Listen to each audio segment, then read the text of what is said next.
To the April 5th Policy and Committee meeting. It is being recorded so that anybody, please use microphone when you're speaking. For community members, please come to the podium to speak and state your name and where you live, just generally where you live. And for anybody on board, not on board, online, welcome. And with should we begin, I'll pass it over to Megan. Thank you. Or Megan Schaefer. Thank you. It's okay. Good morning, everyone, and welcome to the April 2024 policy meeting. I'm glad to have you here, or wherever you are, and whenever you are able to tune in. We have typically in our calendar, from a board policy committee meeting standpoint, because in order to adopt a policy, there are 2 readings. So between now and May, we typically try to complete our work for the year because we don't have a June policy meeting. So what you see today, those items that are for first reading, we're looking to potentially have those for adoption in May so that we can do the work necessary to have that, incorporated into our procedures for the following school year, and it gives us the summer to do some of that work. So we haven't added a lot that you haven't seen before to this agenda for that reason, and also there wasn't any other like legal or other urgent changes that we felt we needed to make as we saw between now and the end of the school year. That having been said, one of the other update items in your packet in front of you, there were a couple of related I think communication pieces that relate to some recent adoptions, in particular policy 213 that was recently revised. I don't know, Dr. Yanni, did you want to speak to those items or that you prepared? Yes, thank you, Ms. Schaefer. So in our previous meeting, I indicated that we would be putting together a letter that we would be sending along with students' transcripts to make sure that colleges and universities know that there was a change in our the way that we are calculating students' GPA. And so what you see there is a draft of that letter using the KISS principle, keeping it really simple and just saying there was a change that's effective with the 24-25 school year that becomes applicable for the class of 2028. So obviously this will be cleaned up, but it gives the college and university a clear idea of how we're weighting and students' grades. And then also there's a statement in there that all courses that students take are part of their transcripts, because for some colleges and universities, they look at everything, and some colleges and universities will pull out only students' core courses. So we wanted to be clear. So that will be proactively sent to colleges and universities, but we'll also make sure that it's sent along with any student information that we send as well. And then we've been talking about quarterless grading at the middle school. So there's a document here that will be on making practices public. We talked about having checkpoints so that there are fail-safe measures as we move through the year. So there will be three automatic checkpoints after no later than the 45th day, no later than the 90th day, and no later than the 135th day, with the caveat that there may be instances where we do additional checkpoints when students are experiencing difficulty. We're also going to be putting together a document as we think about next year. Teachers have to keep their grade books up to date because at the secondary level, we run reports for eligibility for sports and extracurriculars. So working with the high school principals to put together and middle school principals to put together a document that outlines the frequency at which we're checking to see, or that teachers have to have their grade books updated, but also the frequency that administratively we're making sure that that happens. Sometimes there's a tendency, especially with quarterless grading, for work to be sort of put off being put in the grading system. So we want to make sure that that doesn't happen. And as we think about onboarding our new data system, which is Linkit, for next year, it's going to be, I believe, easier for teachers to input data and for staff to have access to that. So I think it's naturally going to get better than it is right now. Thank you. Happy to answer any questions. I have a quick question. What's the minimum grade required to participate in extracurriculars and athletics, or is it up to discretion? So I believe you have to be passing all, like, I think you can have, what's that? I believe if you have 2 failing grades, you Right. are not eligible. Eligible, right, yep, yep. And I think as we talk about MTSS, multi-tier system of support, I think as a whole, middle schools and high schools more frequently, MTSS is more of a challenge just given the setup. One of the things that I think we can get better at is looking at when we're pulling students' grades. When we see any student that's failing even one course, we should really be intervening and making sure that there are systems in place to make sure that we understand the root cause of why that student is failing. So over the summer, we'll be thinking through that with the principals. That's actually on our agenda for our summer days, leaders leading together, so that, we establish, I'm sorry, not establish criteria, but we make sure that we put something in place as soon as we see students starting to experience difficulty, so we don't wait too long. I think we owe that to kids.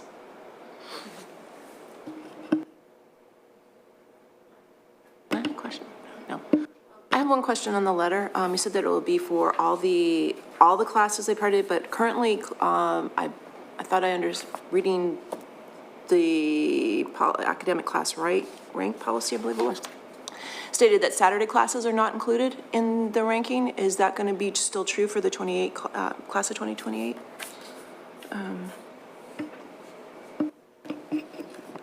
That was a takeaway item for us. I think we talked about those classes, so I don't know that we have fully revisited that, but I think that would be, that's a correction we need to address, I think, more broadly than just for this instant. And so once we come to some resolution on that, I think it gets incorporated everywhere. So I've had conversations with both of our high school principals that while I'm amenable to running the organic chem class on Saturdays next year, I want to sunset that practice for school year 25-26. I believe that we should be having that course run in our regular master schedule. I have to tell you, implementing organic chem in 2 of my previous districts, there's often not a ton of students that want to take that course when it's outside of the normal schedule. When we put it in to our schedule, we actually had more students that wanted to take it, so that we were originally going to run it every other year. But what wound up happening was we wound up putting other science courses on an every other year basis so that we could run organic chem. I think we owe it to kids, especially kids that are looking to go into a field where they're going to have to take organic chem in in college, to give them exposure. Ms. Rubin and I were touring high schools the other day, and one of the students said that she wanted to be a dentist, and she was so worried about taking organic chem in college. And I think if we give them the opportunity to be exposed to it in high school with the time and support that kids need to be successful, we'll set them up for success here in K-12, and we'll set them up for better success once they're in college. Appreciate that. I just also want to reiterate that a Saturday course can be very restrictive for certain people. So we also want to make sure that we are as inclusive as we can be. So if we're going to offer a class, we should offer it to everybody.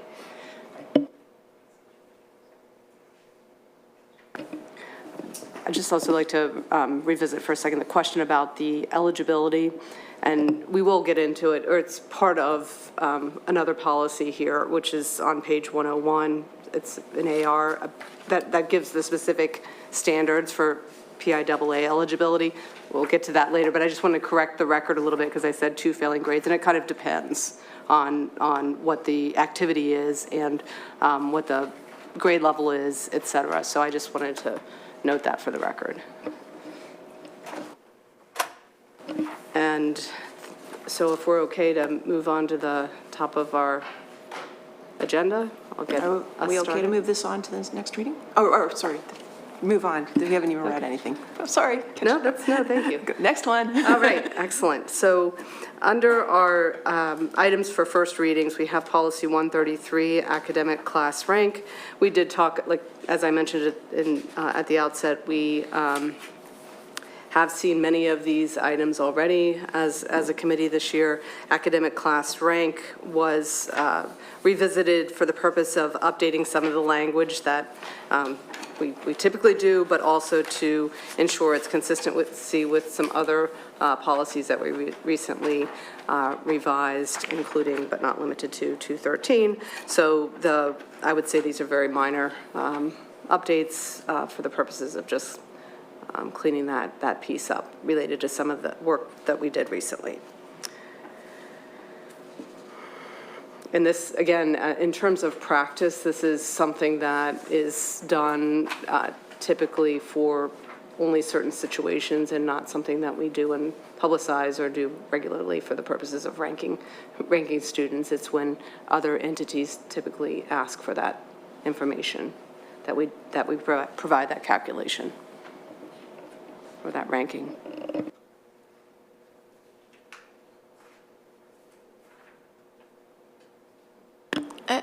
Do you have any questions? I had one question on paragraph C. Just when it says that shall not be made public, does that mean that the student and parent who receive the information shall not be made public, or that the school will not make it public? The school will not make it public. Okay. What others do with that is, Okay. Yeah, because I was. yes, yeah, it's really directed to the school. Okay, cool, thanks.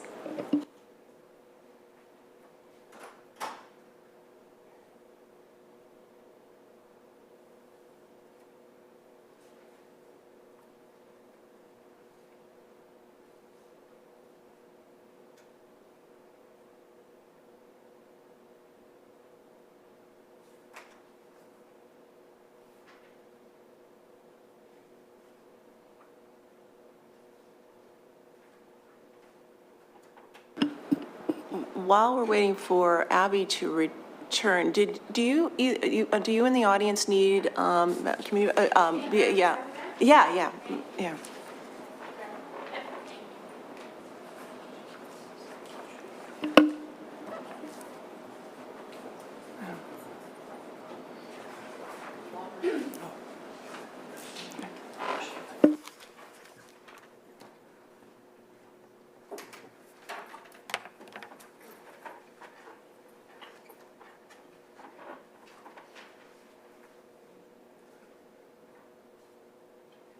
While we're sitting here, since you're reading, does that mean that the class rank does not include the non-core classes, only the class ranks, only about the core classes, and the GPA does? Can you come up to the podium to ask that and state your name and where you live? Hi, I'm Kate Legg from Wynwood. While we were sitting here, I thought I would read. It says here that the class rank seems to be the core classes, but the GPA is the non-core classes.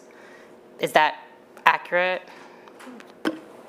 So when the changes take effect for next school year, so with the class of 2028, the class rank will follow the procedures that we have laid out here. So starting with next year's 9th grade class, everything will be included for a student's GPA, and ultimately then everything will be included, like for determination of class rank. So that line, that D, would then be revised to include everything for the class of 2028? 2028 and moving forward. Okay. Which, just for everyone's knowledge, that's a direction that most districts have implemented, and those that have not yet implemented it, that's a change that most districts, not just here in the region, but across the state, are making. Welcome back. I'm assuming, are we adding a change to that section D then to reference the change for the class of 2028 then? I would, yeah, we can certainly do that. Yeah. It makes sense to do that and say effective with the class of 2028 and just track the language sort of reflected in an F. effective with the class of 28, the calculation will be sort of in accordance or with Regulation the two. AR, yeah. Yeah, okay, So if we're okay with that revision, I think we can still yeah. move it forward as a first read. Okay. Next one, yeah, if you want to, we're okay to move it forward. Let's move on to the next one, Policy 151, extracurricular and co-curricular opportunities.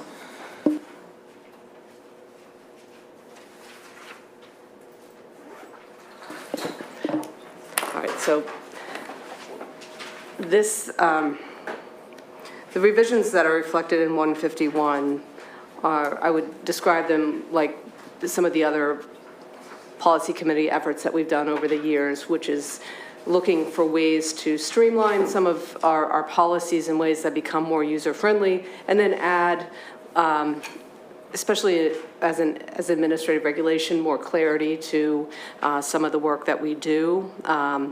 So in this case, while it's taken a little bit of a few revisions, at this point I think we're in a good place structurally to share the vision of this.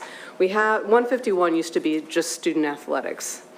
And we had language, and we have language, it's still there, it's just in a different location, related to items such as compliance with Title IX, academic eligibility, some language around staffing and training, and some I would say essential components as a standalone policy. And then we had another policy, 124, that was extracurricular and co-curricular eligibility that primarily spoke to eligibility for district students that do not attend district schools, so homeschooled students or students enrolled in charter schools. So there was that policy because we needed a policy that spoke to those things.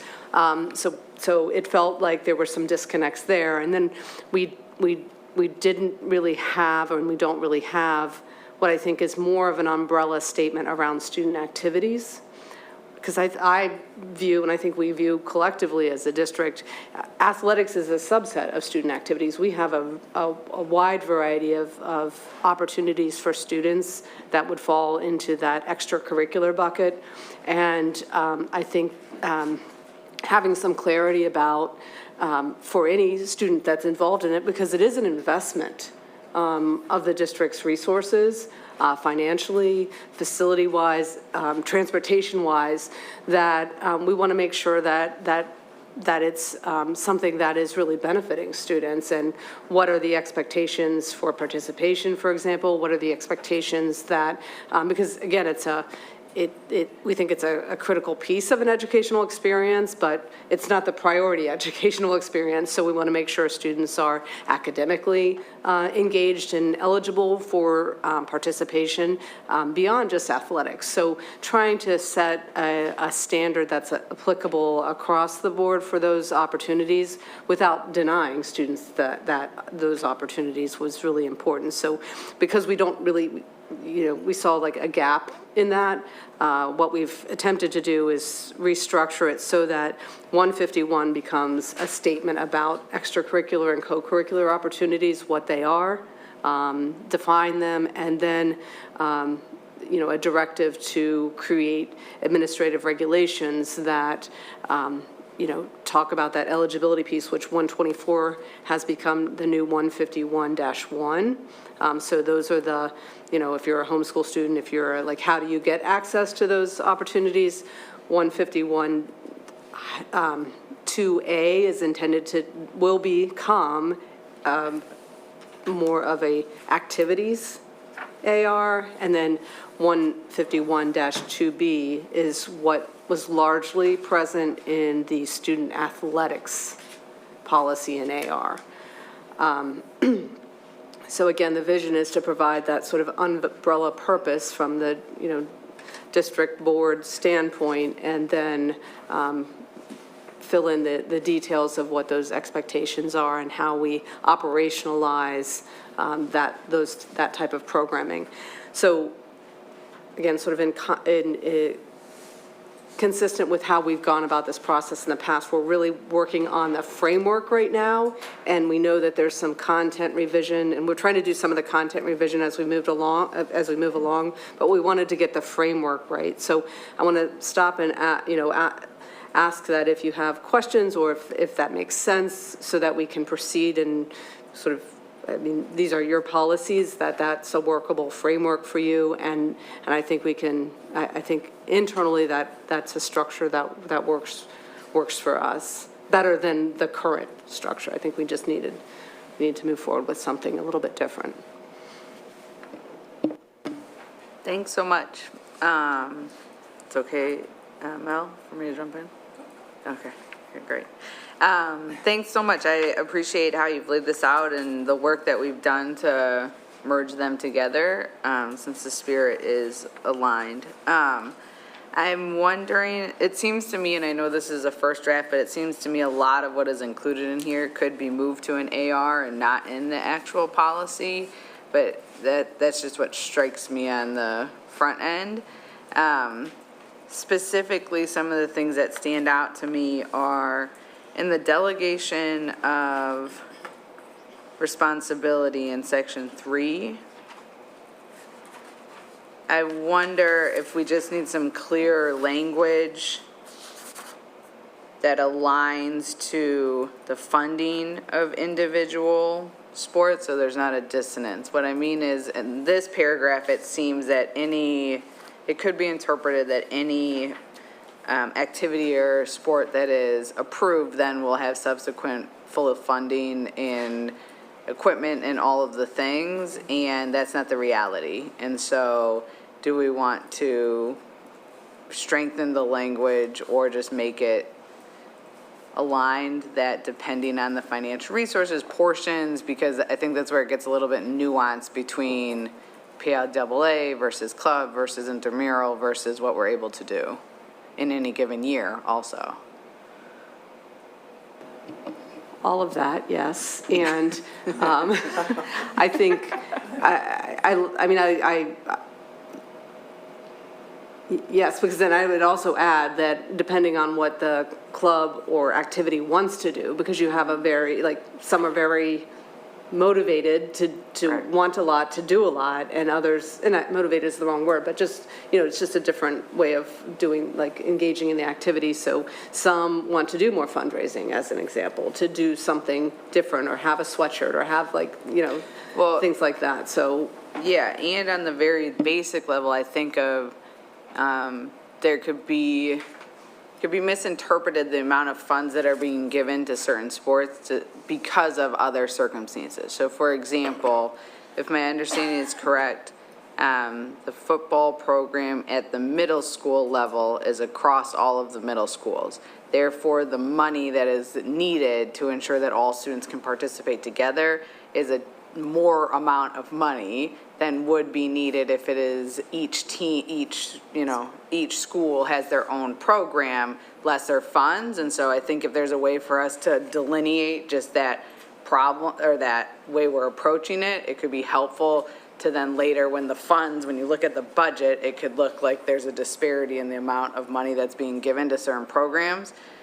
When there are, we have to take into account the number of students participating, the number of advisors needed, all of those pieces. Yeah, so one of the ways that we track that just for athletics is that we are annually required to look at how we fund programs, and we do that. And we account for things a little bit differently when they're combined programs. So I think Ken, had some language to propose, and I would say that, we want to fund things as efficiently and equitably as possible in accordance with all of our other policies that generally apply to the work that we do. But I hear that there are cases where it's going to look a little bit different just because of the way the program is structured. So we can, did you have some language? Yeah, I did have some suggestions. Mike? Yes, I do. I guess in the first page 1, under purpose, To this end, the district should endeavor to provide and selectively fund a diverse array of opportunities. And then on the third page, under 3, regulations include a system for evaluation and, to the extent appropriate, funding of the extracurricular and co-curricular programs. Yeah, I think that's important to name because it is a reality that there may be a year we might want to move forward with an extracurricular and we can't because we don't have money. And so we should put that on the front end so the expectation is laid out would be my suggestion. I have, if I can ask a question? I have kind of a piggyback off of that. So one question is, is there any sort of legal requirement to provide extracurriculars or athletics? No, not at all. Okay. I didn't know. And then the other question that kind of piggybacks off of what Ms. Shrek was asking was, is there a prescribed, yes, no list of how different clubs or different teams can go about fundraising? Like what is allowed, what isn't allowed? That's a policy under, well, there's a couple policies. There's student fundraising policy, and there's also I think it's 915 or so. It's on booster clubs and other organizations, how they fundraise and how they're formed and how their bylaws and about what the district can or won't accept in terms of donations from these groups, things like just to ensure equity among teams and schools and things like that, and also to make sure that Title IX is being complied with in terms of making sure that male sports aren't being favored over female sports, for example. Could that maybe it's not necessary, but maybe having like a footnote that's refers back to those policies? Yes, and I think, again, to me, in those student activities, the student athletics, we're going to get into those details, so ideally, those things become either incorporated, like pieces of it become incorporated, or there's a clear incorporation by reference. So Okay. I think those are the things that we're looking to build in, so it's, again, not a standalone over here that people, that doesn't become connected to the real, heart of what we're trying to put together. So Sorry it's to a great, interrupt Because, the idea that since we have to kind of, call a spade if we're not going to be able to constantly, permanently fund certain things, we want to be clear that that doesn't mean you can't do it. It might mean that there are other avenues to get things done. Correct. Another question I had was about extracurricular activities that they don't start till 3rd grade. I mean, admittedly, I have recently had elementary students, I understand, but I also am curious about that, especially given move to full day K. Yes, and so funding, I think that's the way it has typically been done, and there are places across our elementary schools where there are after-school experiences. We are, again, looking to align some of our practices and trying to create consistent experiences across all our schools and certainly by level. So when we think about funding, which is a really important factor because that's how you get supervision for those types of things, that we want to make sure that we're creating experiences that all students can benefit from. Obviously, we've long had a LEAP bus at the secondary level in ways that we don't have routinely at the elementary level. So that's another, again, cost factor. And so we didn't make a change to the language that was existing because I didn't think we were sort of ready for that yet. But I think it's part of that larger conversation about what we offer across the district. Yeah, I guess I understand that I would propose that we change it to just be open through K through 12, especially many of the concerns, excuse me, on the elementary side for change of start times were about before care and after school care. And so if we at some point had an opportunity to have teachers be able to apply to have extracurricular clubs in the morning or in the afternoon, to have the policy language aligned so that there's room for that, I think might give us some flexibilities in how we approach the programming creatively. Can I piggyback on that? Because now I might be outdated from when my child was in elementary school, but most of that was run by the HSAs at the elementary school level and funded by the HSAs through the parent donations. So I don't know, is that going to change or is that going to stay consistent? I don't know. Yeah, this isn't intended to address HSA-supported clubs and activities. We can, that's a sort of a separate thing, but and so this doesn't govern those experiences for students, yeah. Yeah, I guess, hello, me again. I think the assumption of the language here is probably that this is for after school. There could be a world that this could be before school. Yes. Yeah,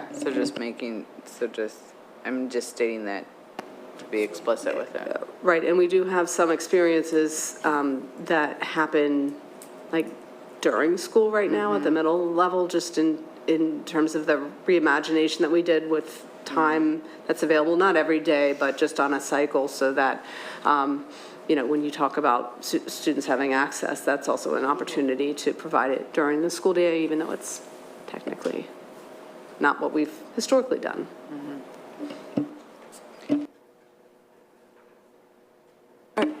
Any more questions?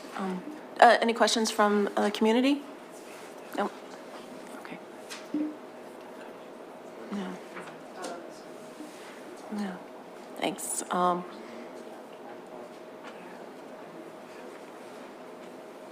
Okay, what are the feelings of moving? From my take, we're going to have to come back for a first reading again with a number of things that need to be changed in it. Would you agree, or? Did we have a discussion about the PIAA? Wasn't there a background that we were going to be getting, or is that, I know that's about something different, but was that from a different? See my notes from. I'm sorry, I missed the question. Could you ask? I can't remember if it was from policy or curriculum, but I think it was from policy. We discussed PIAA and understanding some more of the background of how that all works. That's part of the ARs. So Okay. just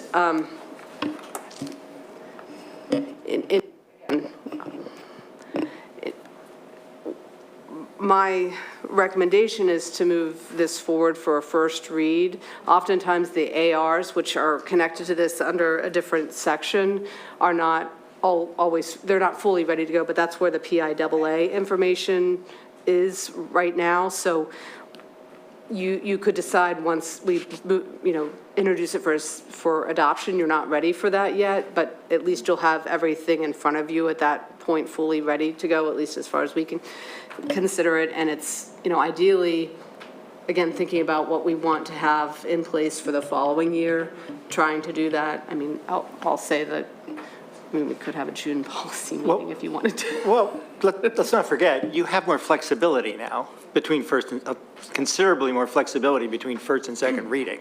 So you could make, with revisions that you've already made here, this could go to first reading and you can still make additional changes and still not, and maybe move it for adoption in May. Yeah, I'm on board for that, with that, all right? Yep. Yes. Yep, with the changes. Okay, thanks. Thank you.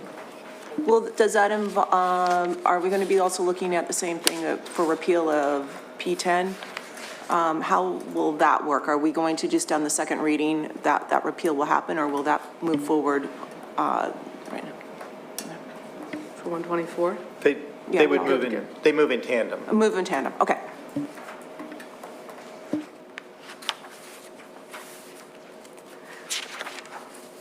So we'll take a little, we'll pause on that for a second. We'll come back to that in the ARs a little bit to talk more about the structure, but I want to make sure we have time to get through the policy recommendations in front of you. So the next set of policies begin with policy 108, and that's on page 13 of your packet, which is a revision to what was previously adoption of curriculum materials, and I just realized in the title that needs to be changed. The goal here ultimately is sort of like what we just talked about with 151, is we have a policy in AR about resource materials, 109, policy in AR 105 and 105.1, curriculum review by parents, guardians, and students.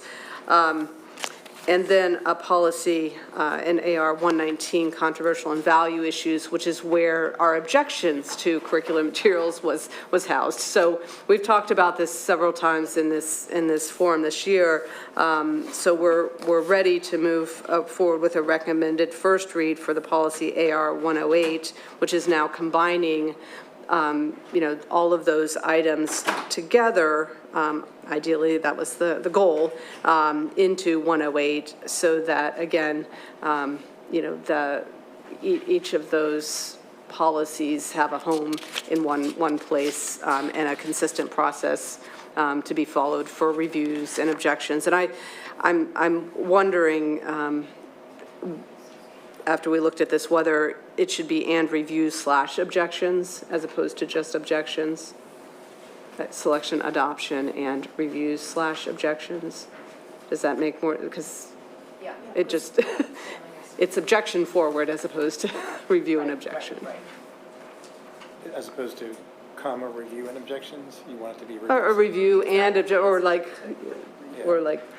just incorporated there, Right, so. okay. That's So fine. a review could happen, but no objection made, so it's including that. Right, so that's, I thought that was a little bit, that might be helpful for more invitational.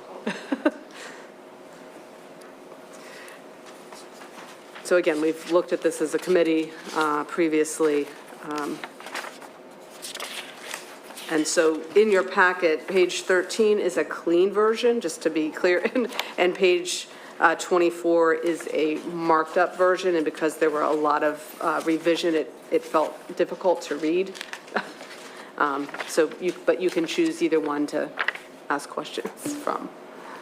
Thank you. On the purpose, I wonder if we want to add the word technology. So the district shall provide free of cost to students of all grades, kindergarten through 12th grade, technology, textbooks, and other curriculum materials required in conduct.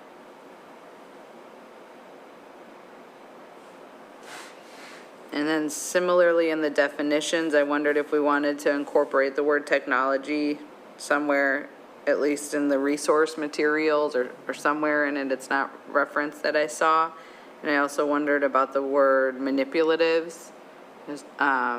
And I was curious, when Dr. Yanni comes back, he might be best positioned if there are other resources for kindergarten that are, manipulatives comes to mind, that's even elementary, but if there are other resources that we'd want to explicitly name, to call out.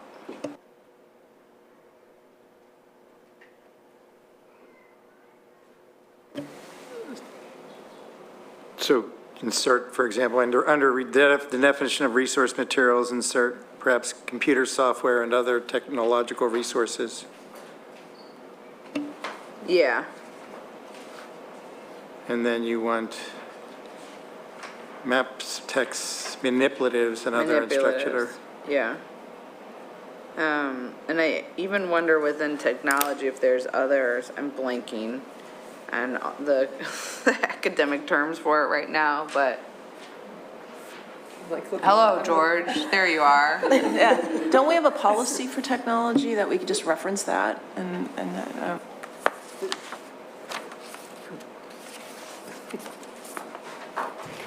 So, I mean, staying with the policy, which is curriculum materials, just strictly speaking to that, the other policies usually reference like appropriate use. To my knowledge, this is the only policy that references technology as a curriculum material. I mean, maybe online educational resources, which is like websites, applications, browser extensions, may be language to use. Yeah, I would say that, and you're making me think, George, adding subscriptions. Like, my middle school 5th grader cannot do her homework unless she has the district laptop and access to Google Slides and access to the other, like to Dreambox and all the other things. I think we should call that out here, because if for some reason we weren't providing it, it would create a challenge for people to. And that's what I was referencing with Yeah.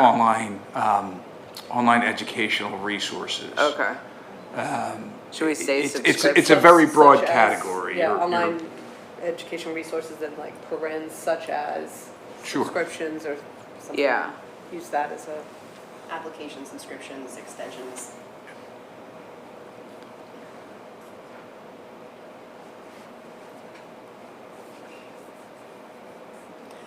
I guess, oh, sorry. No, you can continue. And then I mean, maybe as a reference to a cross-reference, if there is families that do not have access to internet at home or technology, what is the application for them to get like a cross-reference to whatever the policy is to be able to access it? In the old days, everyone could take home their textbook.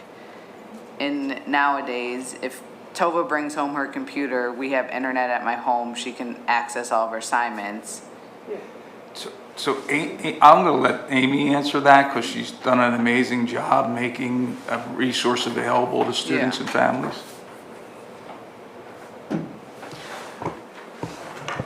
So we have that information on the website and we send it home, but the Community Relations Office handles that, and we provide Comcast Internet Essentials to families. So we could maybe put in there, contact the Office of School and Community Relations. Yeah, that's what, I know that you've been doing that great work, Amy, so I was just proposing that we cross-reference how students would access it, because you could be able to take home your computer but not have internet at your house, so then technically not have access to the curriculum materials that we're saying are available through this policy. So I think just cross-reference. Yeah, I think just contact the Office of School and Community Relations, because I don't think there's actually a policy about the Right. Internet Essentials, but we do provide it. Yeah.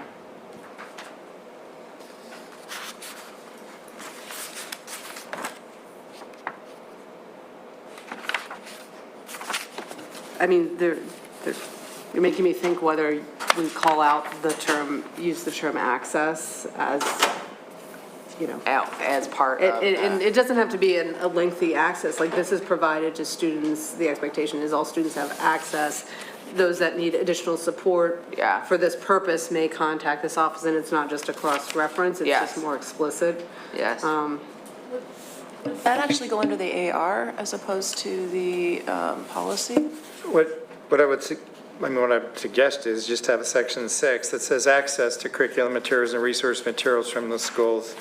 And they simply say, the accompanying AR shall contain information regarding access to curriculum materials. And just, you authorize it in the policy, but you detail that in the reg. Where would that go? I'm sorry. It'd be on page 4 at the end, just be a new Roman numeral number 6. Which is If page you're 16 of the Page packet. 16 of the, oh, I'm sorry, page 16 of the packet.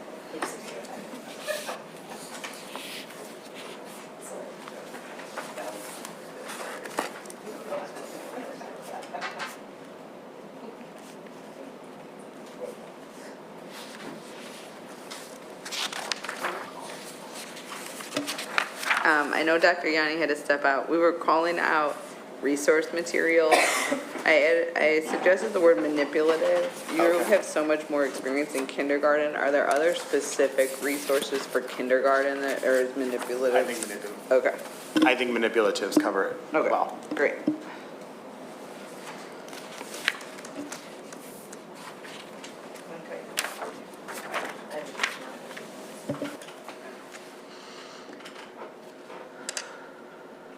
Do we have anything more to ask?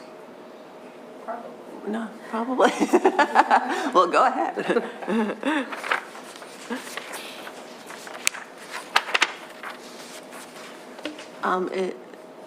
Is it okay to invite the community members? Are you guys ready? Yeah. Any community comments? And also for the prior one, I don't think we gave ability. Do you have any comments on these two? No. Thanks.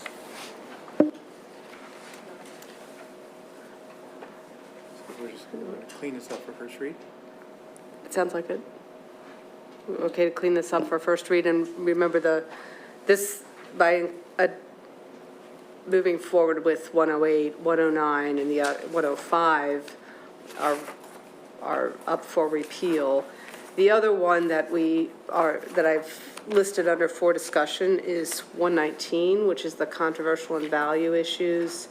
And it's related to this conversation because that's where the objection, I'm sorry, I know I'm sitting away from my mic, so it's related to the objection language that's now incorporated into 108.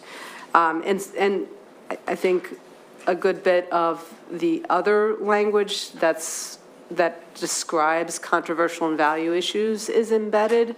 What I will say about 119, though, is that this is just anecdotally, I think a lot of teachers are familiar with this policy. 119 gets referenced by name and has since it was effective before I was even here and doing policy work. So it's been a long-standing policy that has meaning for staff, for sure.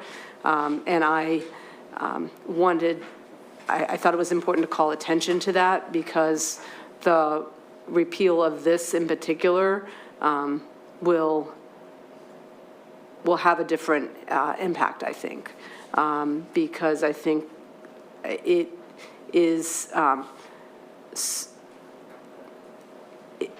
don't know if comforting is the right word, but for staff to know that this is the board's position and has been the position explicitly, I think leads to teachers feeling that they are empowered to do some of the difficult work that sometimes I don't think is viewed as controversial or a value issue here in Lower Merion, but may be viewed elsewhere. So I'm just sensitive to whether we fully want to repeal this policy or not. And I think my opinion is we can still potentially keep this and remove the objection language, but that's what I'd like offer as a discussion item for the board with that sort of background. Sorry, Megan, I'm confused. So you're proposing, so why did you bring this policy to us? Well, I'll tell you, I think part of the work that Whistler has done to make sure the objections are sort of incorporated in the right place is to incorporate some of this language. If the board is comfortable maintaining this policy absent the objections, that would be the recommendation.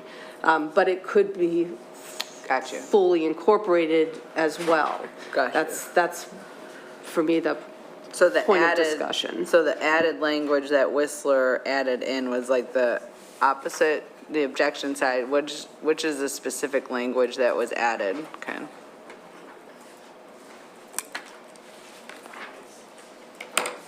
This is on page 122 for those. 120, okay. Yeah.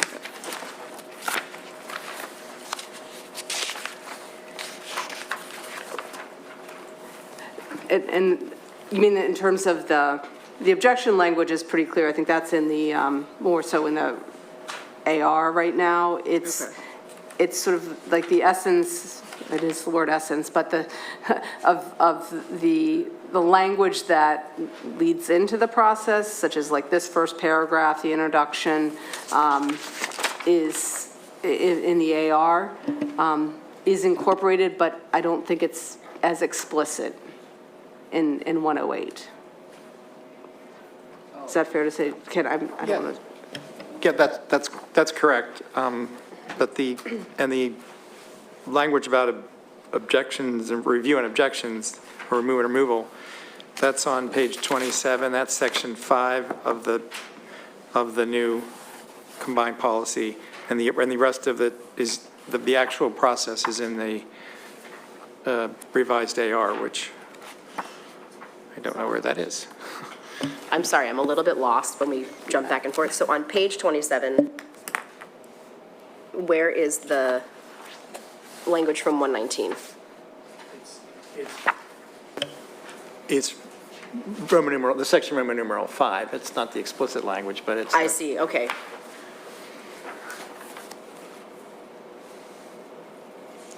We just didn't want people to have to jump around from policy to policy.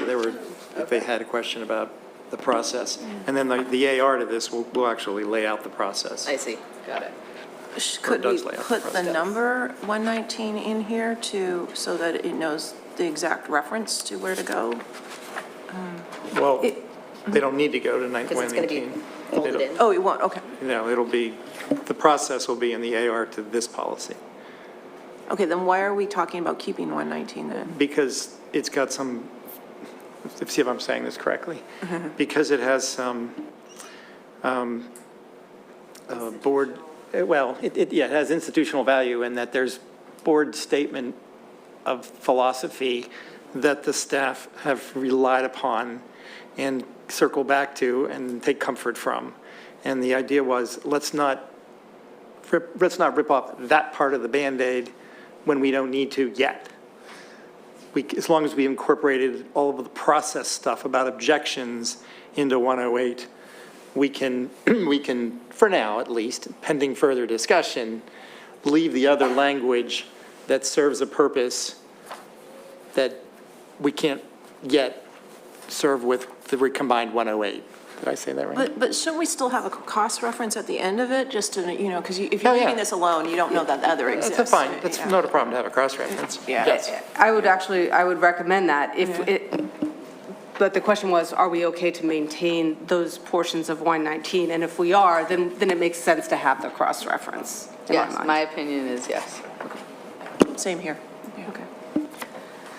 So with the policy of, if we're going to maintain 119, we would delete reference probably to the extent that it is duplicative of the new 108, but leave the rest intact.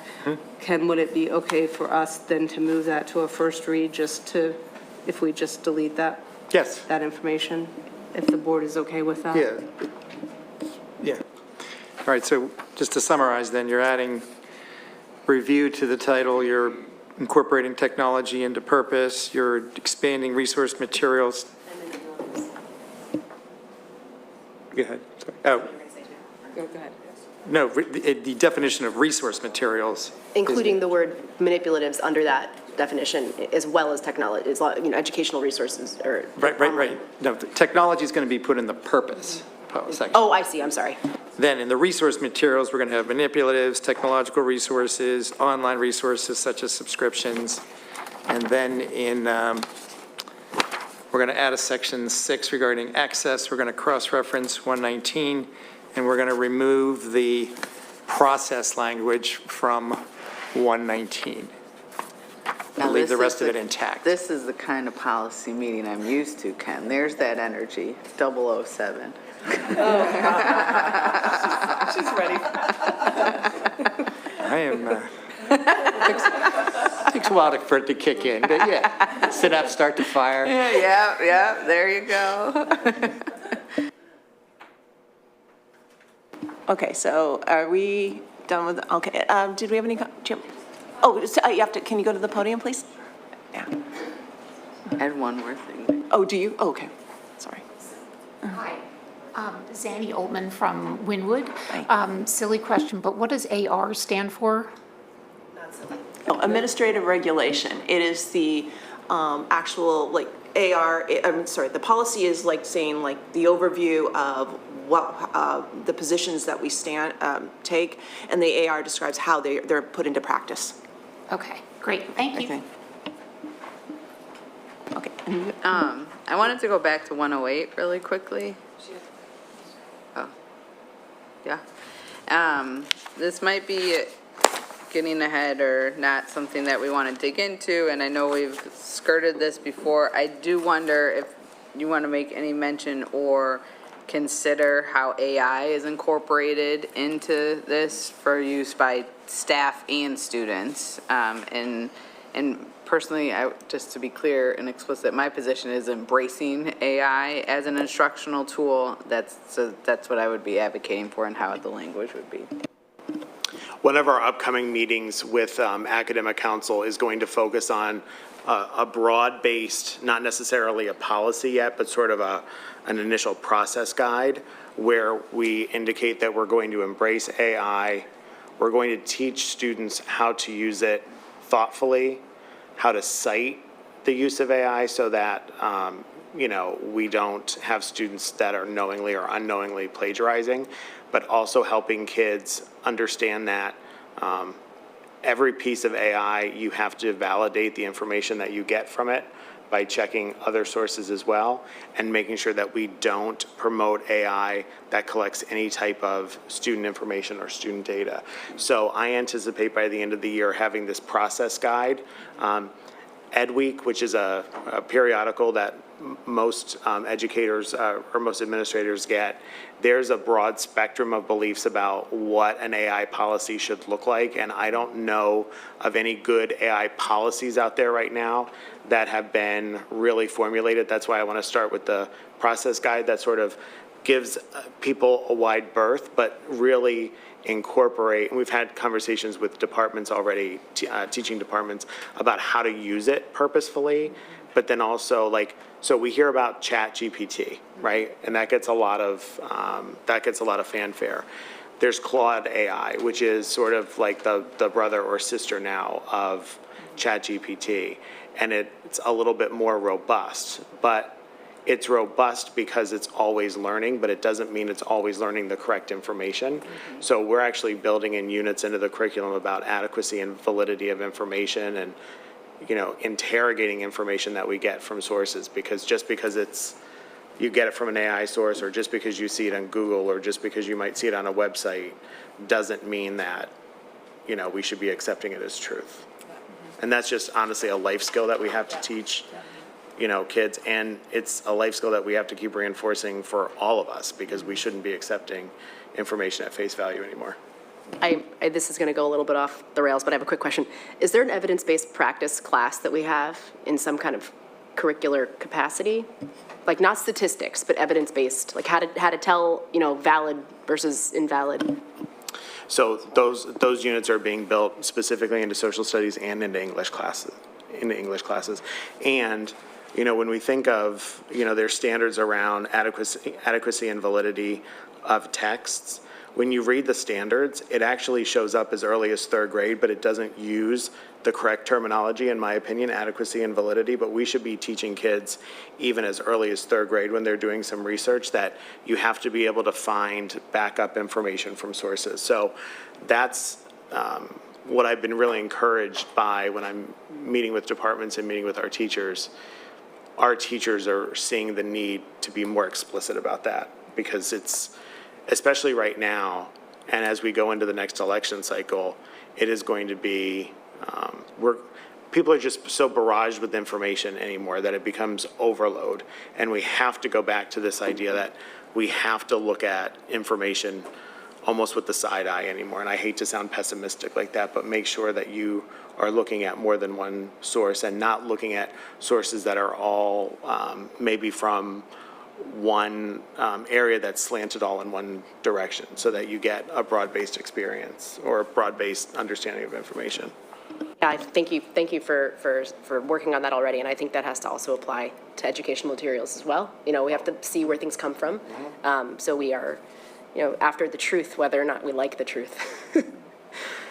And one of the things that I will say is, I see us,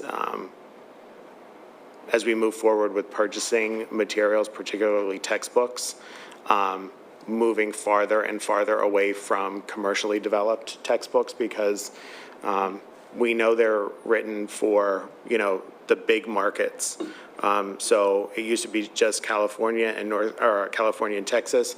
Now there's North and South Carolina versions of textbooks. And so specifically around social studies, we should be using primary and secondary sources, not commercially developed materials. And I think sometimes the truth is really uncomfortable, but we have to face the truth. And I think we get at the truth when we look at primary sources. Thank you. I appreciate that and concur.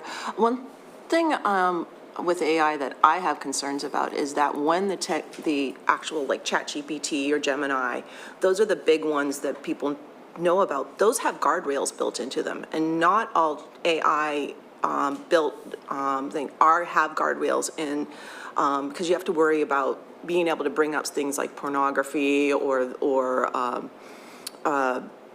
a lot of political stuff that's slanted. Well, it can happen in both of them, but there's certain things that there's guardrails built in to those versions that when we do have an AI policy, we should reference which ones are the sites that are the sites that the district as say is the ones that should be used in the classroom for student, for the student.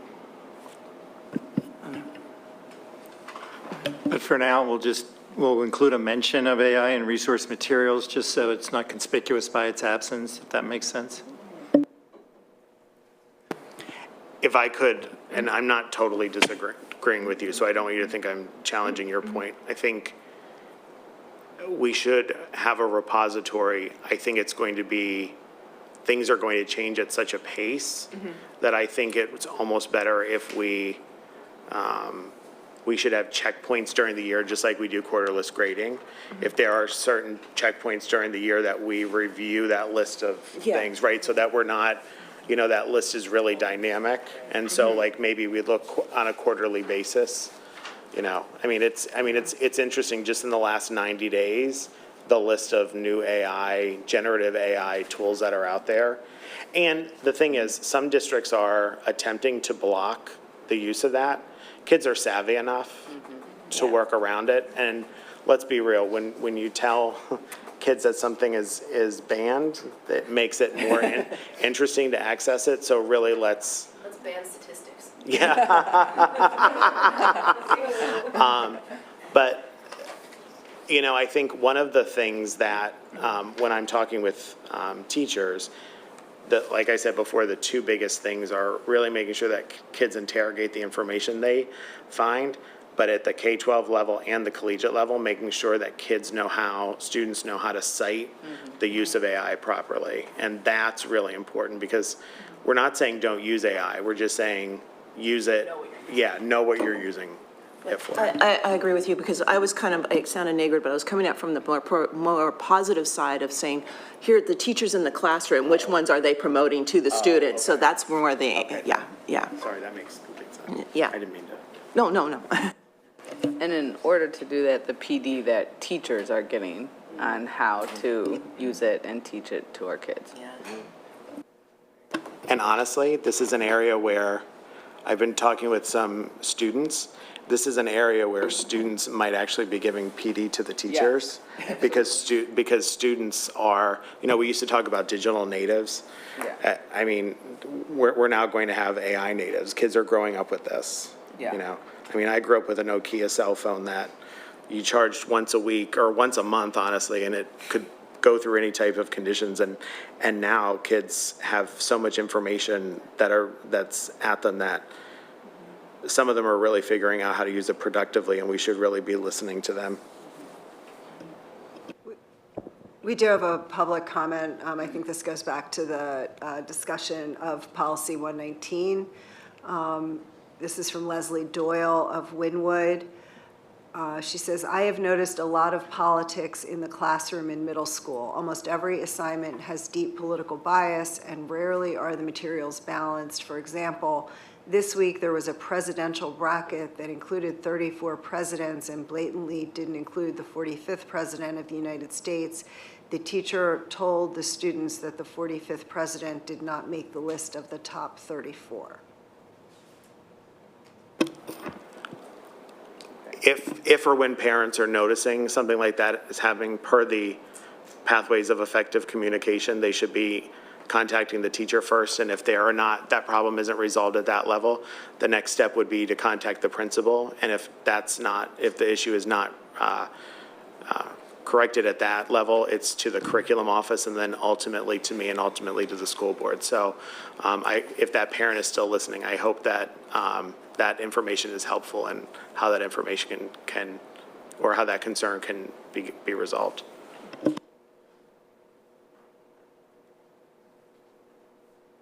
Do you have any comments from the community here in person? No. Okay, thanks.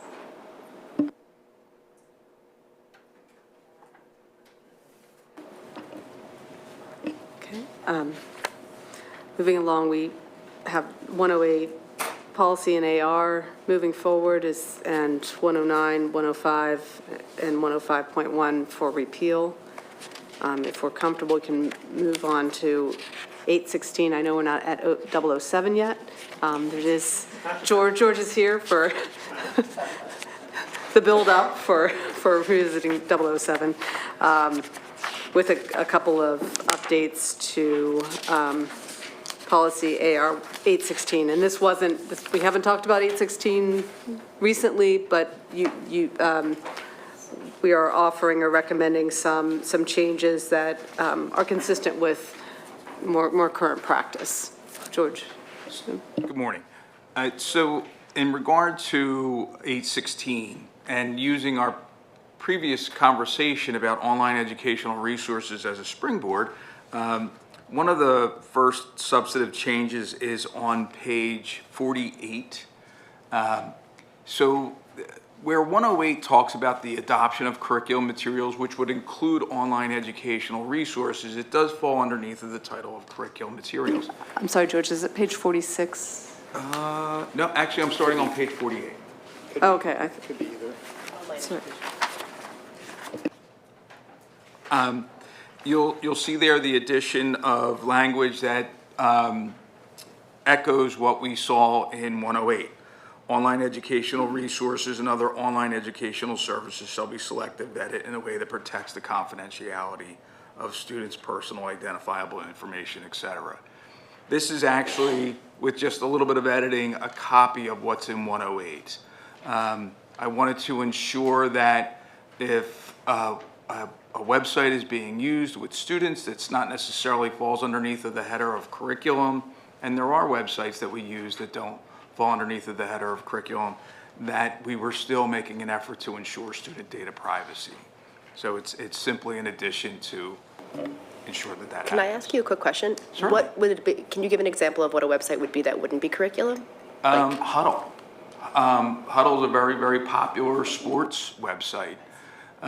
So it's where students, for those of you that aren't familiar with it, it's where a student can develop a sports portfolio.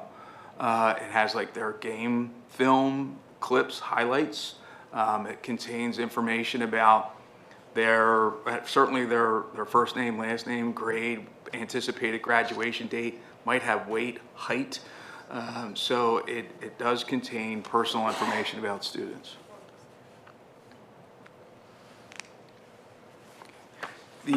So the larger change is actually on page,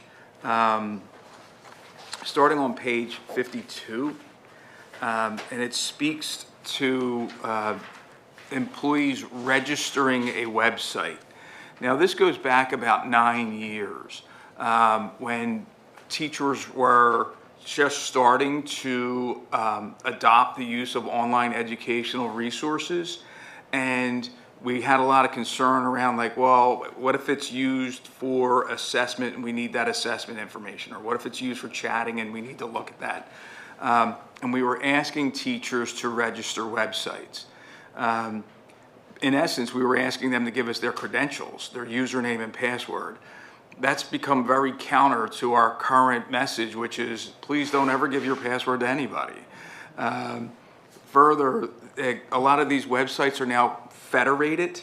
They use other accounts to register for them. So, and you see this all the time. You go to a website, it says, do you want to use your Facebook credentials or do you want to use your Google credentials?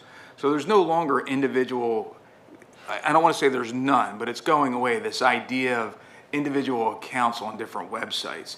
So really there's no value in this anymore. And if a person did register, an employee did register their website, we now have access to a lot of their websites and a lot of their account information, and we don't want that. So this is about 9 years old. It hasn't been used in terms of the purpose that we originally created. It hasn't been used in 9 years, and it's simply not worth asking people to forfeit their credentials, sending a mixed message, when in fact it's really not necessary anymore. So I'm recommending removing it.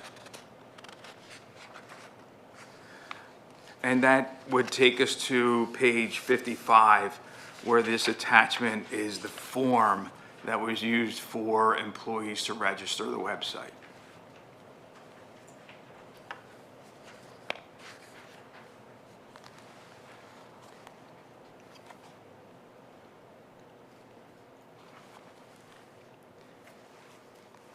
I have a question. Sure. So, in the event that a teacher or a staff person identifies maybe not a website that they registered for in the same way that was done in the analog, but like, for example, like an AI application or something, if they're able to identify something and they want to bring it to I guess, the board or to their principal to be implemented, is there some other kind of, like, how do you, I guess I should review the curriculum selection, but how does that work? Because if this is in place, you know.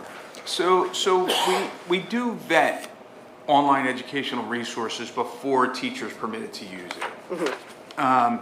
In fact, we have a robust vetting process. A teacher will submit through a help desk ticket a software evaluation form. That software evaluation form contains a website that they want to use. That form has a workflow that is first reviewed by a curriculum department person to ensure that it's something that the curriculum supervisor or director believes it has curriculum value. After that's approved by the curriculum supervisor and director, that workflow passes on to me. We look at it from a technical point of view. Is it something we believe we can support? And it's also passed on to our contract specialist, who works with WizPearl to ensure that the contract language, terms, and privacy policy ensure student data privacy. And I'm understating the number of things that are vetted for. My primary concern has been student data privacy, but it also includes things like that the company can't use our name for advertising purposes, and that they won't maintain data, and there's a variety of, and Ken, I'm sure, can speak better to it. But it does go through a pretty robust vetting process before it's approved. So this form is not necessary if they wanted to bring, okay, that's what I'm trying to Yes, get at, okay. this form was separate from that vetting process. This was kind of a break glass, oops, we need to access that website. And we haven't had to do that in 9 years. And it's, as I mentioned, really not very effective anymore because of the way accounts are federated. And also it's counter to the message that we're trying to teach people. So it's time for it to be retired. Thank you. Thank you. Anna, did you have anything? No. I have a question, because, I mean, we're talking about, when I saw the term World Wide Web, I had to look it up because I was like, I haven't seen that one in a while. So the definition is that it's just all the sharing of documents, images, and I guess videos from the board, and internet refers to the computers interconnected to create it. So I'm wondering if we're missing, you had added the thing about the online educational resources, because essentially if we're using Google as correct me if I'm wrong, it's Google that we're using for classes, students, because you can create web pages on those type of platforms, and I don't think we're referencing that in. That is, actually that gets referenced in a different policy. Oh, okay. In terms of allowing students to create websites on Google as an example, I'm sorry, I didn't mean to cut you off. Oh, no, that's fine, yeah. But the student development of websites is covered in a separate policy. But also the teacher's development of a site for use within their class, it's covered website, but it doesn't have to be on a specific URL. It can be just a document created like on SharePoint and shared. I don't think they use that with. No, you are accurate. I mean, when you get into that Google ecosystem, it's very easy to quickly convert from what appears to be a document to a website. Yeah. Actually, this would cover that. Okay. This speaks to any type of web content created by an employee. And there's that long list of do's and don'ts that starts on page 49. So this would cover that scenario. Okay. I just wanted to double check. Okay. Yep. Thanks.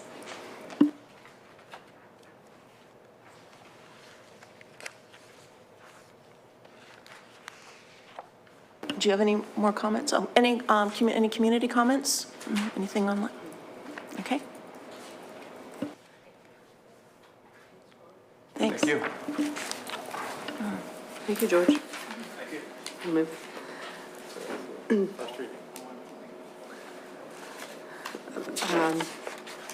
Moving on to the administrative regulations portion, which begins with the board procedure that we've seen before, 007. And the revision that's being proposed is on page 64 of your packet, which is page 8. A change in the duration of the maintenance of videos.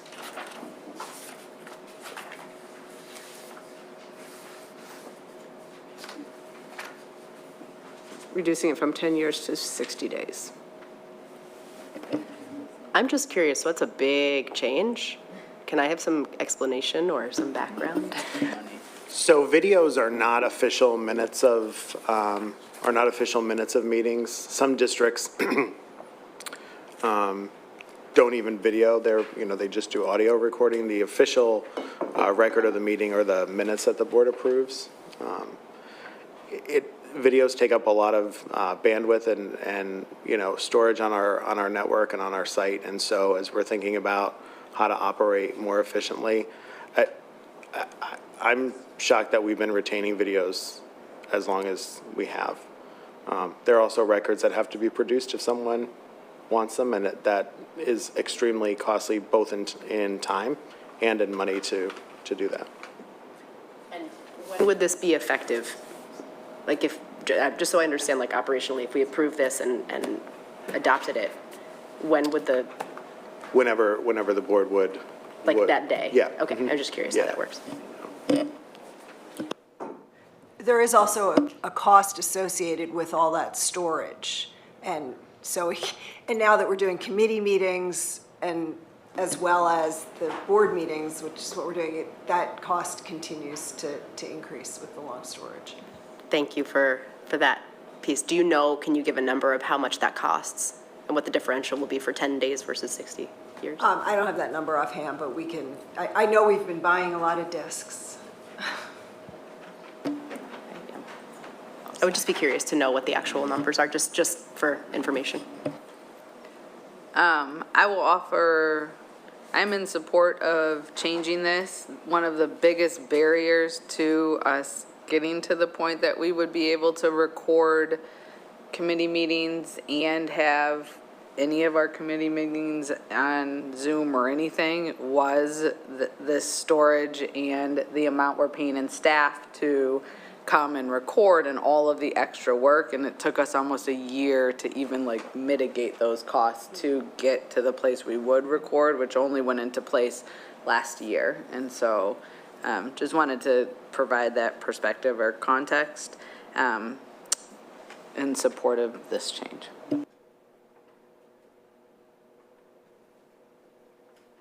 To extend my thought, by lowering the number of days, I think it'll actually allow us to do more with technology in the district because we have less barriers or aren't as prohibited because of that.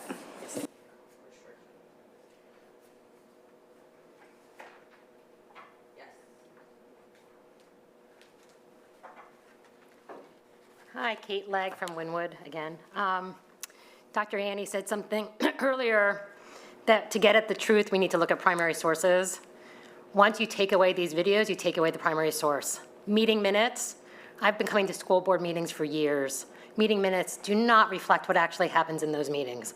I can give an example from a couple weeks ago or a couple months ago when the conversation about the walk zone, the meeting minutes said there were comments, they essentially made it sound like there were an equal amount of comments in favor of reducing the walk zone and an equal amount of comments in favor of, or against the new walk zone.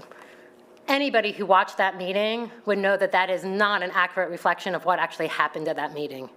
And so by taking that away and making it so that it's only 60 days, and we want to then be able to go back and say what actually happened at that meeting, those meeting minutes are not an accurate source.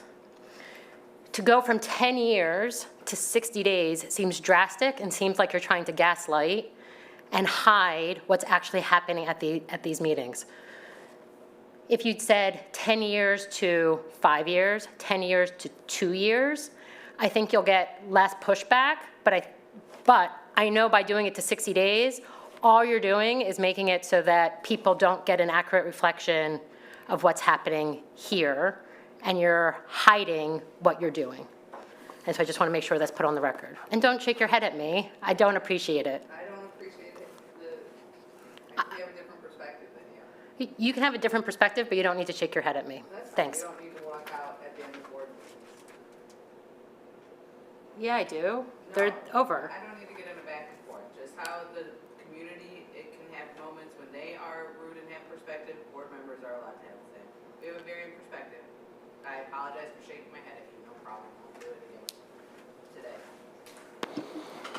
One of the things that we've done by making or videoing and making our committee meetings available, and also live streaming them, and also the recent addition of allowing people to join via Zoom, is making the meetings more accessible to people.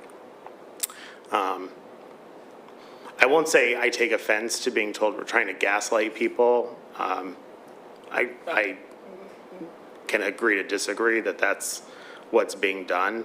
And I just want to say for the record, the comments about that there was an equal amount of comments, those were in the board highlights, those were not in the official minutes of the meetings.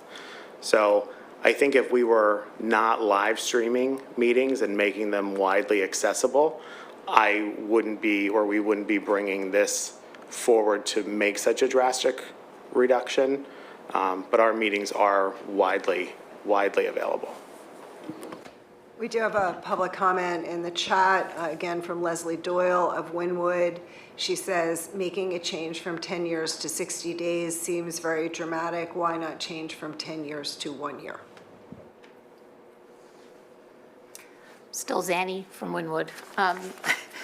I was just wondering, given the storage issues, and is it possible to just record audio and use, if there's something, if there's another way that we might be able to refer back, only because the way the process of, I didn't even know what AR stood for. So if it's, the meetings are sometimes challenging to get to or to log on to at the time because of other commitments and schedules. So if it's possible, and then 60 days is pretty much when the next meeting is to review what was talked about in the last meeting.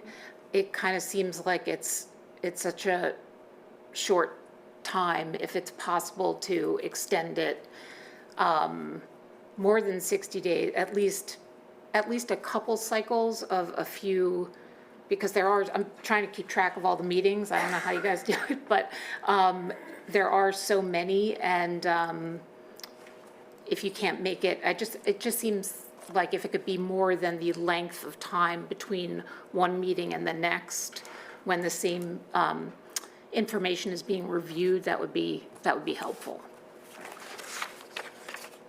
Thank you. Hi, thank you. My name's Matt Gold. I'm from Wynwood.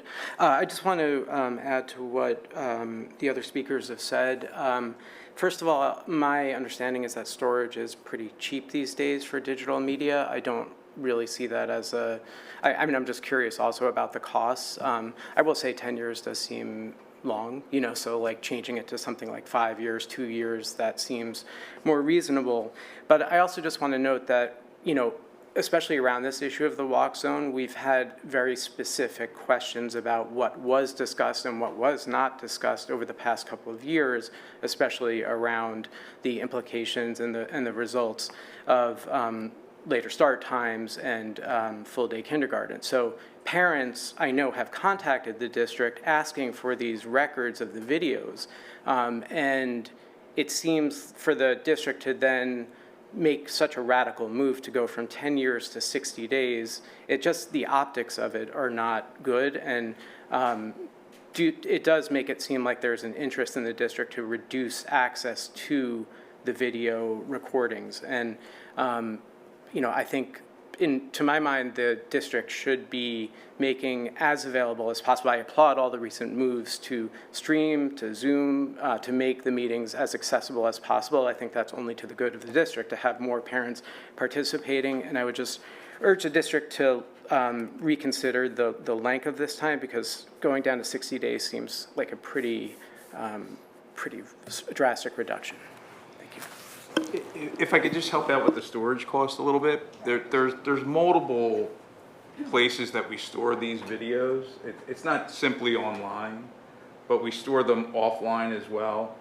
And we actually maintain the media in which they're recorded on, there's like a deck of storage that these are, and if you look around the room, you'll see how many cameras there are. Like we store the video in multiple media and in multiple locations.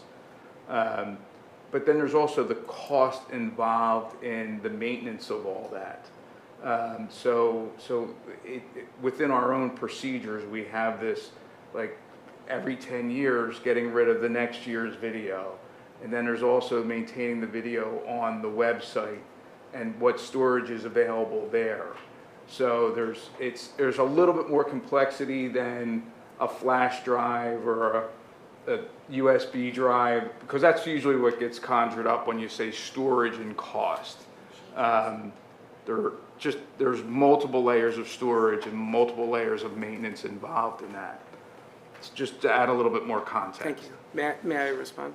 I would just, again, Matt Gold from Wynwood, I would just say that I would love to see the district explore alternative solutions. I don't think parents are, from parent perspective, are demanding that there be hard disk storage. I think cloud storage, storing videos on online services seems to be like a reasonable compromise. But I do also just want to say that the issue that was brought up by Kate at the beginning about minutes, the minutes are, they seek to summarize comments. They don't present the full, they're not transcripts, for instance, right? And so we really are losing that primary source, that record of what happened at the meeting. So I'm not saying, again, that I think that 10 years of hard disk storage is, it does seem like that's something to address, but going down from 10 years to 60 days seems like a pretty radical change. Thank you. I think there have been some valid points, here. And I think it's probably worth a leadership team discussion. But again, I'll just say, and I made this clear at the last board meeting, I'm fine with, discourse where we can disagree, but I'm not going to allow comments that were gaslighting people to be made without addressing them. I don't gaslight people. And, I think I often say our kids are listening, and I think it's important to have good debate, but it needs to remain respectful both ways. And I didn't say that you were. I said you were giving the appearance, because once you change something from 10 years to 60 days, it seems like, and it feels like to parents, and what it parents are talking about on Facebook, and I'm trying to give you that perspective, is that you're trying to hide something and that you're lying about something. I'm not saying that you actually are. I was at that last school board meeting. I actually think that's one of those instances where you could have let that go by and your points would have been better heard. But once you became defensive about it, it makes it seem like there is something to be defensive about. I'm not saying that you are actually trying to lie, but as you said in our earlier conversation, primary sources give us the information.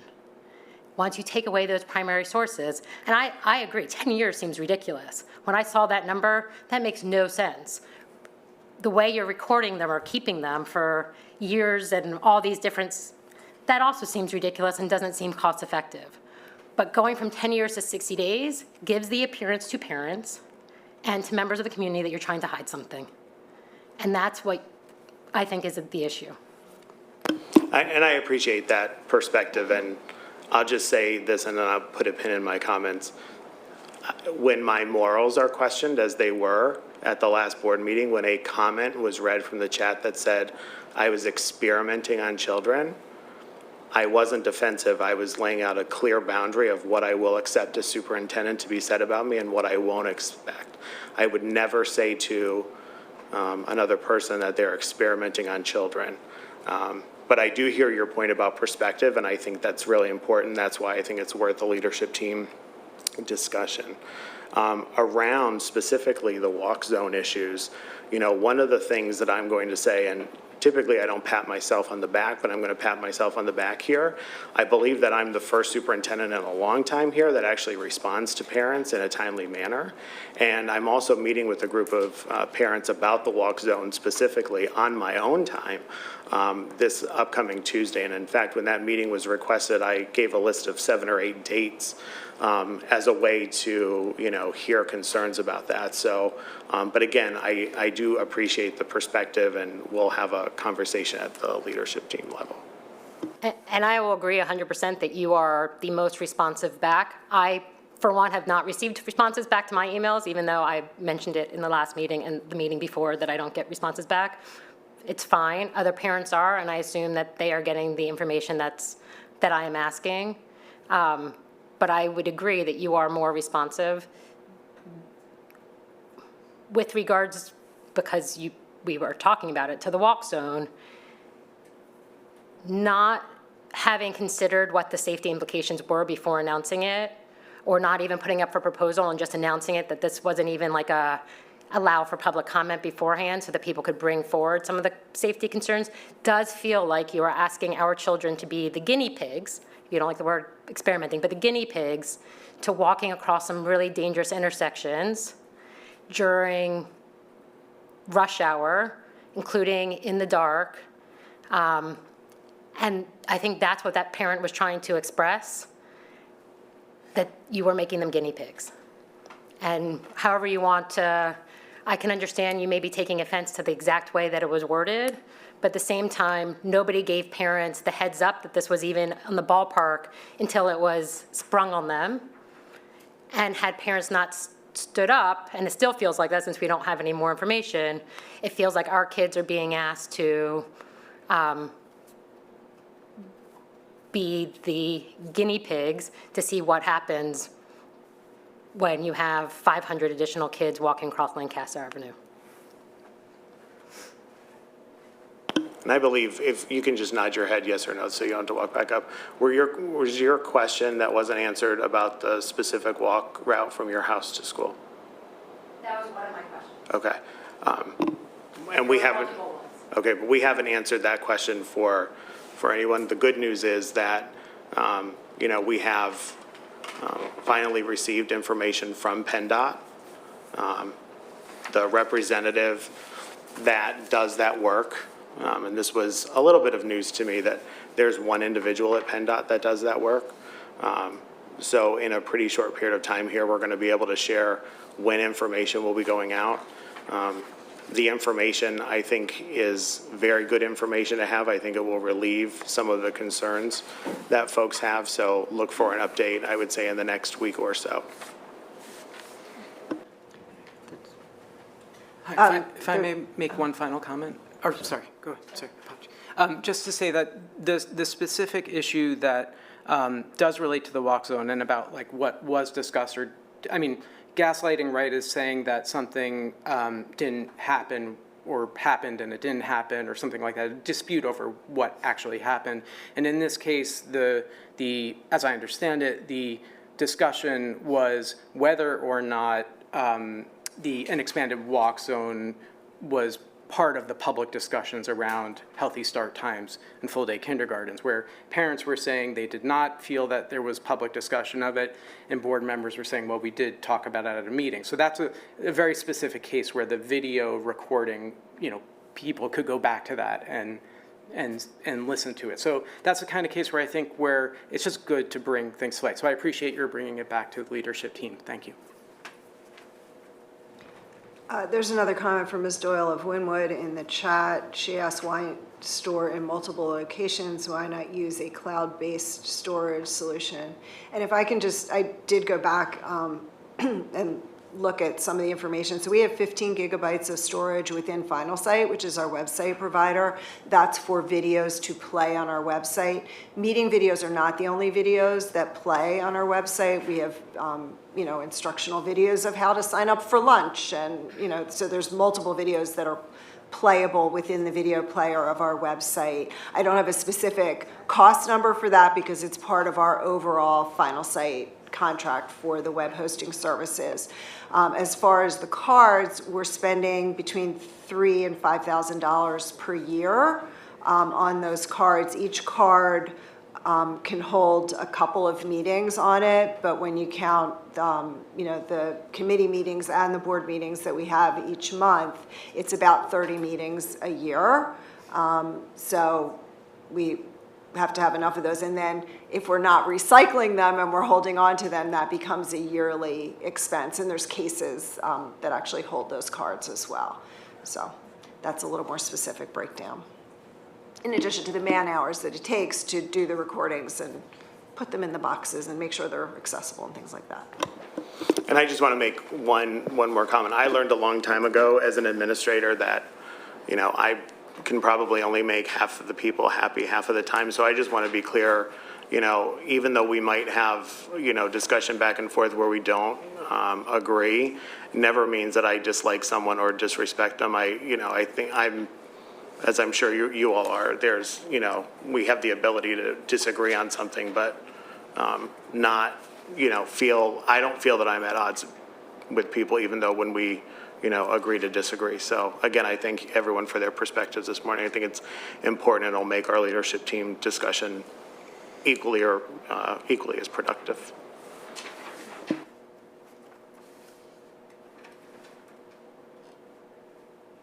Are we ready to, so this will go for discussion for further consideration. Okay, so what's next on the list?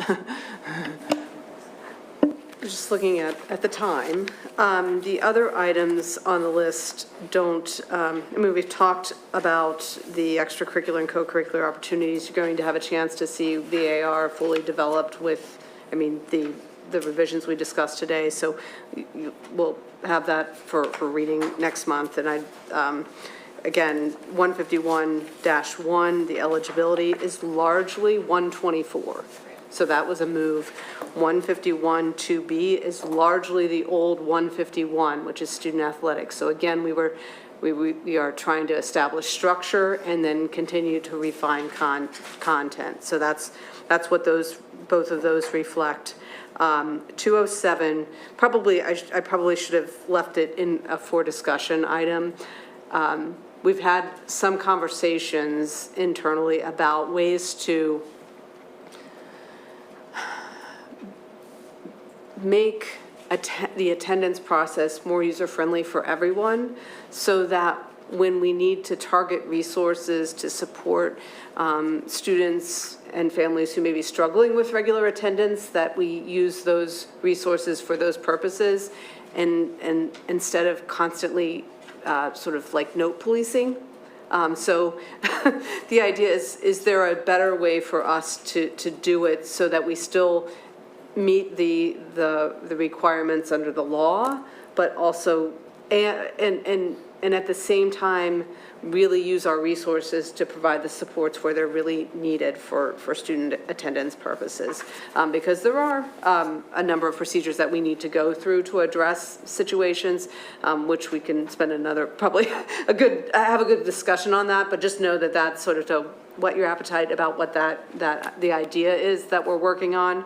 And again, really hoping that it's a benefit not to families as well. So, Can I ask just a general course. question about Yeah. that? I'm seeing a lot of articles about nationally how attendance is just horrible right now for students. Are we seeing similarly the same results in this district?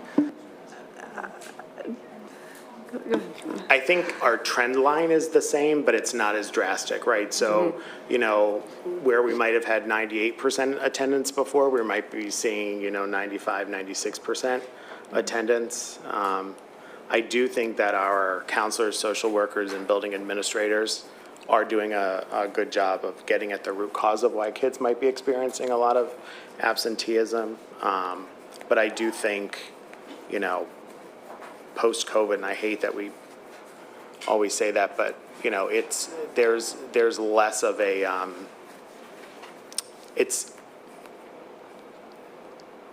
people are less, no, sorry, people are more apt to take some time off, and that's kids, adults, everybody, than before the pandemic. So, we're definitely seeing that our trend line is the same as the nation or similar to the nation. We're just at, overall higher rates. okay, so that sort of completes the administrative regulations items. The 4 discussion items, again, we've touched on all of these before. I don't think we need to necessarily, unless any member of the committee would like to dive into any of these today, I think we can pause and return them on the agenda for next time. Are we okay with that? Okay. So, and I could go all day, honestly, if you would like to. Okay.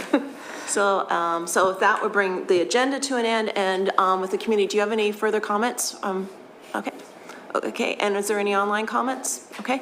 So that brings the end of today's policy meeting. Our next policy meeting and last for this school year is May 10th, 2024. Thank you, everybody, for attending. Thanks.